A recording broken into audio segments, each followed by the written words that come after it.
大家好，我是 Jason， 欢迎大家来到我们的频道。今天和大家聊聊世界大同。婷婷刚刚也来到节目现场，她一样会和大家一起互动，接受线上观众朋友们的 call in， 并且针对我们今天讨论的话题提出问题和解说。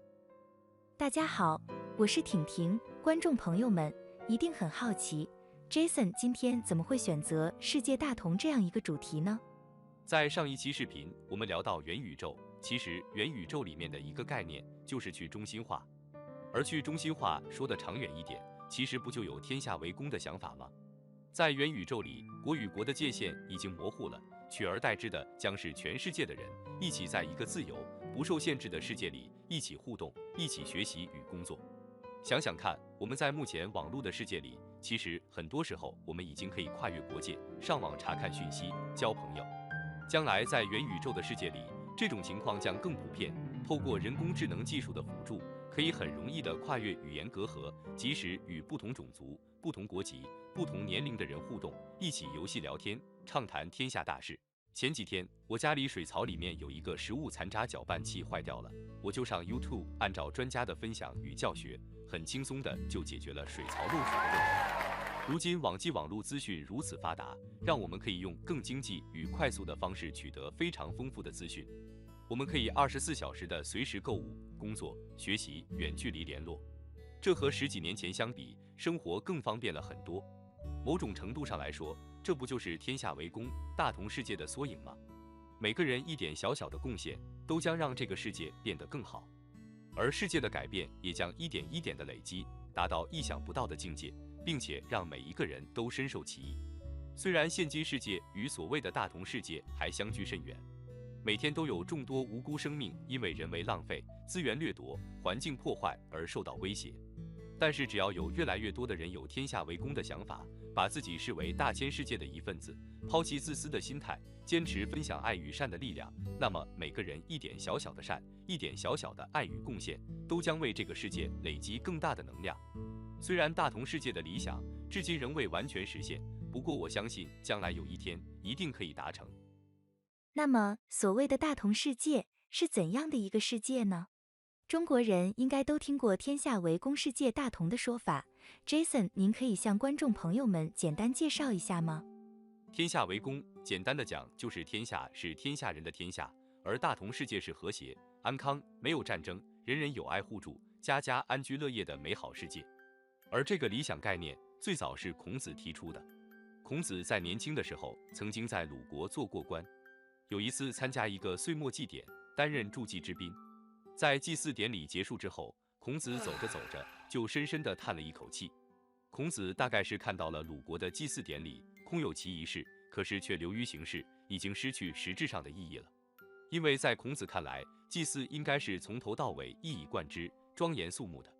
但是在当时，由于祭祀活动太多了，差不多每月一次大活动，每周一次小活动，过于频繁的祭祀典礼已经导致贵族们慢慢的麻木了，对于很多环节也都不放在心上，随随便便。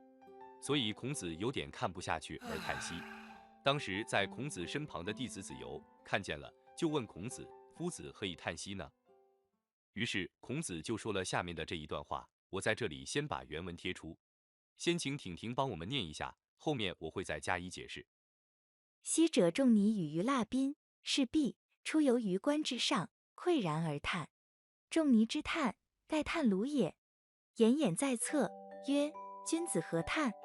孔子曰：大道之行也，与三代之婴，丘之未逮也，而有至焉。大道之行也，天下为公，选贤与能，讲信修睦。故人不独亲其亲，不独子其子，使老有所终，壮有所用，幼有所长，鳏、寡、孤、独、废，及者皆有所养。男有分，女有归。或恶其弃于地也，不必藏于己；利恶其不出于身也，不必为己。是故谋闭而不兴，盗窃乱贼而不作，故外户而不闭，是谓大同。上面大道之行，天下为公这一段话，我想大部分的人应该都听过。不过，我想有些观众可能还不是完全了解其中的含义和理念。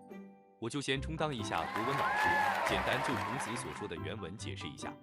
依孔子当时的情况来推断，孔子认为夏商周3个朝代是历史上帝王最英明的时代，而孔子认为自己虽未能赶上那样的盛世，但却有志于此，很向往那样的世界。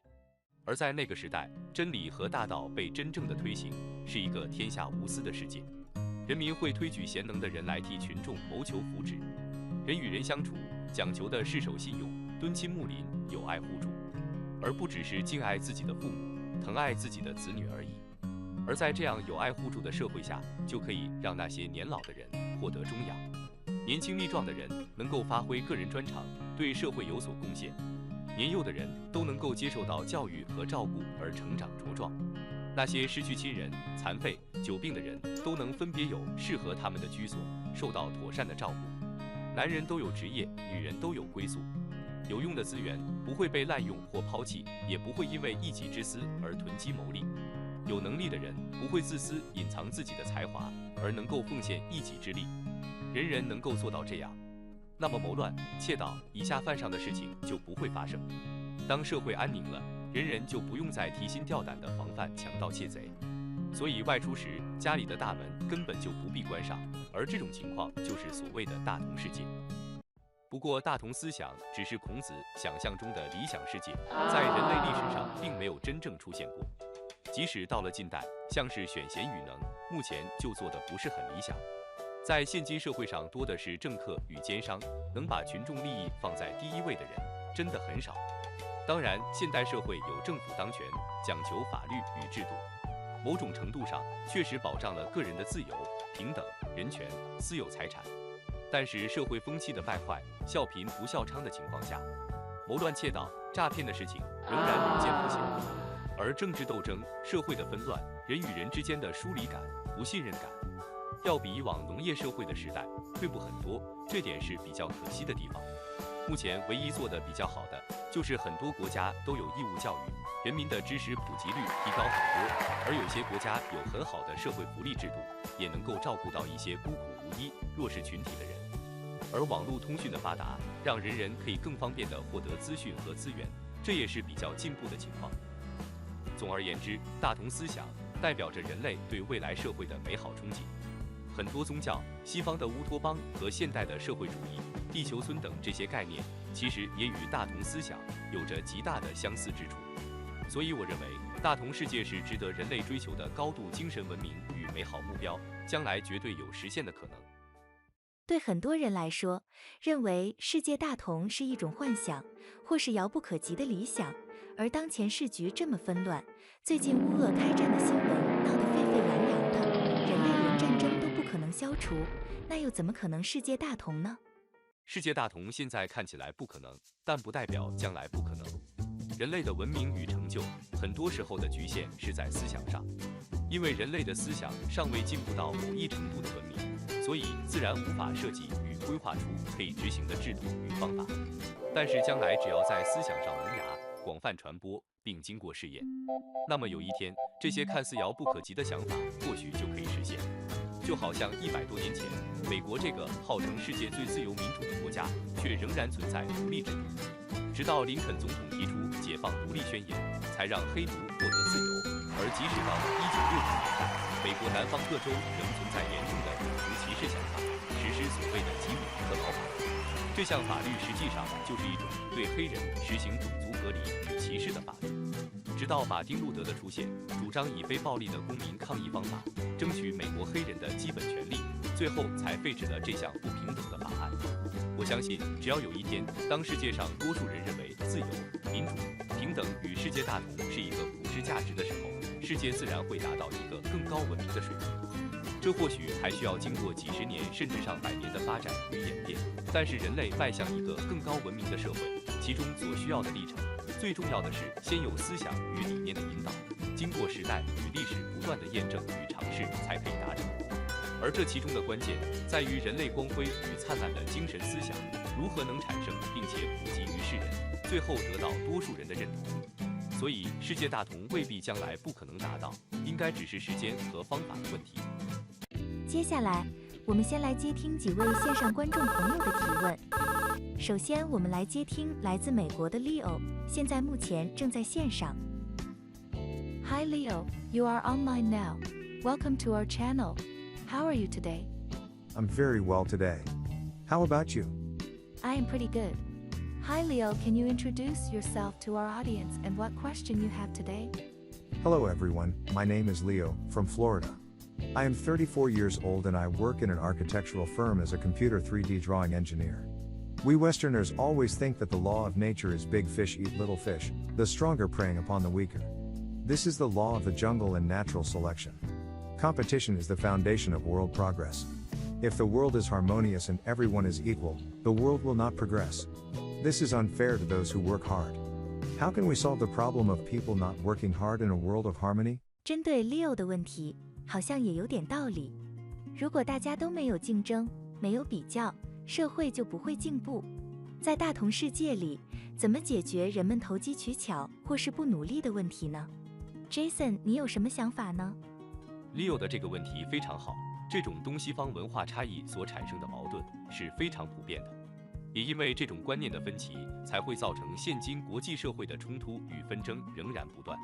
不过，中国人很早就有世界大同、天下为公的思想，懂得仁爱、宽容、谦卑的精神。更重要的是明白和平的重要性，不以强欺弱，不以大欺小，而这是西方国家比较缺乏的理念。相反的，西方国家总是以强制弱，以暴制暴，可是这很容易落得两败俱伤的后果。在未来大同世界里，将不会有这种弱肉强食的情况发生。如果大家都懂得互助互爱，自然会形成一种无形的感化力量。那些少数不努力的人，也会因为群体力量而受到改变。虽然人天生就有惰性，但是惰性也是一种习惯，而要改变习惯的根本解决办法，就是要从改变思想开始。但是一个人的力量毕竟有限，人很难靠自己一个人的力量去改变自己，突破困境。这就是现代社会很多人碰到的情况。因为现代人人际关系虽然看起来很丰富、很广阔，有各种社交软体，成百上千的联络人，可是能谈心、愿意帮助你的人却很少。但是，在一个有爱互助的世界里，懒惰的人看到人人都很努力，而且因为努力过得很快乐、很充实，自然就会去思考自己是否应该改掉懒惰的坏习惯。所以在大同世界，这种见贤思齐的心理影响，将会让每个人都有比较积极与正向的思考。想想看，在现今的社会上，为什么大部分的人都感觉压力很大，竞争很激烈？这也是当前社会的风气造成。可是这种风气并不一定是很健康的，因为这种压力多半是来自外在，而大部分的人并不知道自己真正为什么要这么努力，这么拼命。久而久之，心灵就会感到空虚与疲惫。这也是为什么现代人很容易患上各种精神疾病、忧郁症的原因。另外，Leo也提到了物竞天择，虽然是自然界的法则，但人毕竟和一般的动物不同，人有思想和情感，有很高的智慧，所以在未来，我们应该思考如何用更好的方法解决社会不公平的现象。毕竟人本身就有很多天生的不平等，很多人天生就没有手没有脚，或是双目失明，对他们来讲也是不公平的。举一个更简单的例子，美国人和非洲人天生所拥有的民主就不一样，享受的自由更是不同。其他更不用说，在财富与平等上的待遇差异有多少。然而这一切只是因为这个人出生在不同的国家，所以物竞天择基本上是对动物而言。而在自然界，一般生物所能追求的就只有生存和繁衍而已，可是人就不同了，人有理性，而且人有很高的道德情操和智慧，所以人应该有更好的方法解决这种天生不平等的问题。我个人认为，主要还是要靠教育。如果教育做得越好，让这个世界上有更多人懂得爱，愿意分享爱，愿意花自己的一点心力去改善这个世界，帮助需要帮助的人，那么这个世界就会越来越好。如果我们的下一代都能明白自由与民主的可贵，反对用暴力手段来解决纷争，对不同种族、国籍、宗教信仰的人都能抛开成见，拿出尊重与包容，那么在这个世界上的每一个人才会有更好的未来。Jason， 听你这么说来，感觉大同世界好像离我们不远了，真的很期待呢。接下来，我们来接听自称来自火星的朋友阿拉瓦的 call in。阿拉瓦您好，您自称来自火星，请问您是用何种方式与我们连线的？你又怎么会说中文呢？我其实是不会说中文的，你们现在听到的声音，是我们透过感应方式，用你们人类的替身所说的。因为我们在火星上可以用一种天眼装置，基本上可以调整频率，接收到太阳系里任何地方的讯号，同时也可以发出特殊讯号，让你们人类感应到。至于实际上是谁，位置在哪，我们就不清楚了。你们地球上大部分的讯息，我们都可以随时连接上，就像你们地球人人都有手机，与人联络只要拨打号码就可以了。可是你却不会知道接电话的人现在位置在哪里。我们使用天眼装置，可以很清楚地了解地球上人类的活动与发展，并且发出讯号，让部分人感应。这些接收到讯号的人，并不知道讯息来自何处，通常他们只会觉得自己做了一个梦，或是突然脑海中灵光乍现。其实有很多时候，是我们传递给他们的宇宙能量所产生的讯息。听起来挺神奇的，但是如果你来自火星，为什么会想了解我们地球人类的生活呢？我也是最近好奇，才来地球这里看看。我以前比较喜欢去海王星上，今天听到你们在探讨大同世界这个话题，我觉得很有意思。因为我在太阳系里面，很少听到有人讨论，也没有听过你们地球人有任何实际的做法，所以今天就只是来这里逛逛。听你这么说，好像你真的是来自火星。我刚刚还以为火星人只是你的外号，或是你在开玩笑呢。那么，阿拉瓦，请问你觉得我们地球人类将来有可能达到世界大同吗？当然会，而且应该不会太久，或许本世纪嘛就有可能。你们地球人会有战争，会有病毒，会有这么多的国际纠纷、环境污染等等问题。最主要的是，你们目前科技与思想都太落后，还在使用非常不环保的石化能源。我们火星人早在1万多年前就已经不再使用了。在火星上，所有的能源都来自于一种特殊元素的核子融合，产生无限量以及非常干净的能源。也因为我们有非常充足的能源，所以我们可以用能源制造和生产任何我们需要的东西。在火星上，所有的生产和制造工作都由智能机器人完成的。我们需要的任何物质上的东西都不缺乏，因为我们的科技已经到达很高的水准。所有的东西需要的时候，智能机器人可及时制造出来。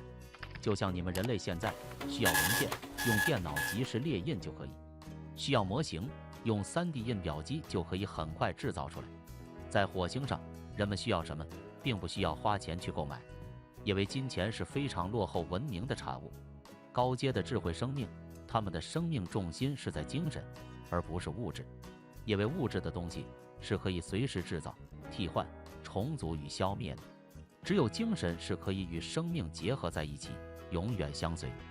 可是你们人类却正好相反，你们许多人忙碌一辈子，只为了那些带不走的东西，非常可惜。因为人死后，通常有一部分人会进入到高层空间，这层空间是没有物质东西存在的。但是如果你们精神层次修炼不够，或说能量不足的时候，你们是没有办法长久待在这个高层空间的。之后你们就会再次退回到低层空间，也就是你们所说的投胎转世。如果你们精神修炼得不好，可能未必会再次转回到人体上，有可能会依附在动物身上，甚至植物身上。也有一部分人就永远消失，哪里也没有去，就像一团烟雾散掉那样。最后有少部分人，如果精神能量非常萎靡、混乱的，就很容易的被吸附到更低层次的空间。你们也可以把它理解为地狱，在那里所有的恶灵、恶魔、孤魂野鬼都等在那里，找寻替身。一旦堕入此层空间，就很难再转到高层空间去，除非有高层空间的人来指引或带领才有可能。不过据我了解，这种情况非常非常少。在火星上，我们非常重视环保和资源回收，所有不需要的东西都可以完全的回收后再利用，而不是像你们使用掩埋和焚烧的方式。人们需要什么东西，只需告诉机器人准备就可以。也因为我们有充足的能源、高效能的机器，所有的人都不用为生活而工作，只有一部分人会去工作，但完全是出自于服务，去帮助别人。因为我们从小就被教育，精神的重要性是生命的全部。我们火星人从出生到死亡，最重要的一件事就是学习找到自己的心灵归属，找到自己的幸福与快乐。在这里，人人平等，没有争端，没有种族歧视，更没有战争。因为我们非常了解，如果我们做了些坏事，不但不会让我们开心，还会让我们感到痛苦。所以在我们的世界，其实非常接近你们所说的大同世界，而且比你们所说的要更好。阿拉瓦，如果你生活在火星，我们现在从地球发射了许多探测机器到火星上，怎么没有发现过火星上有生命呢？所有的火星人都是居住在火星南端地下约57公里的地方，自然你们在火星表层发现不到我们。在火星地底，那里有充足的地热能源，提供我们居住环境所需要的基本热能。所有的食物都是利用生物科技、人工合成与制造。以你们目前的科技水准，仍然落后我们至少8000到10000年，所以你们自然无法观察到我们。就像你们在地球上，一只蚂蚁又如何察觉到你们人类的存在呢？但是如果你们去戏弄蚂蚁，蚂蚁肯定会惊慌失措，到处乱窜。以我们火星人的科技，要改变地球命运是很容易的事，但是我们不会这么做，因为对我们来说没有必要，也没有意义。而事实上，你们地球人与我们火星人是有血缘关系的。我们火星人在1万多年以前，曾经有人到过地球，并在地球上留下了后代。其实目前你们地球上的许多政府都曾与我们有过联系，希望我们火星人能帮助你们地球解决环境污染以及能源不足的问题。